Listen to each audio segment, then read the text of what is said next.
Idag tog jag en sväng inom till Ängdalavägen.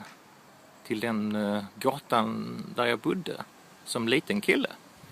Vi flyttade härifrån 67, men fram till dess så var vi här.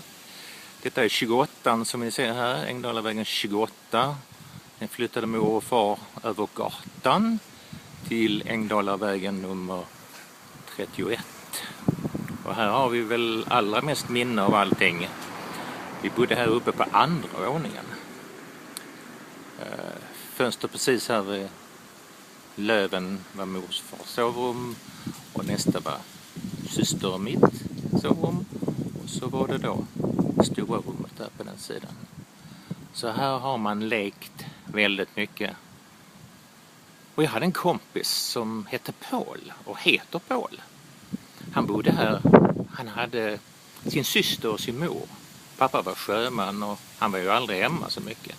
Men Paul hade ju cykel också och Paul hade cykel med belysning. Och på kvällen så hade han sin cykel under en balkong här på andra sidan utav huset. Den stod här under, det var hans cykelplats under balkongen.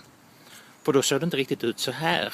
Då var det en liten gång här, så var det lite cykelställ här till vänster. Men Paul hade sin cykel här under den här balkongen. Och då tog jag ut den här cykeln och så satte jag på hans dynamo. Och så körde jag den på framhjulet och så var det så tufft när lampan lös. Jag kan inte ha varit mer än kanske 9-10. Så det är ett tag sedan.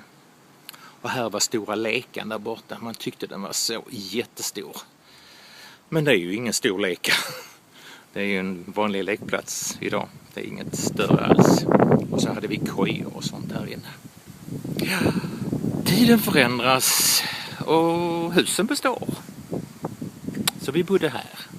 Upp på andra våningen. Och där var köket. Det var ljuvligt.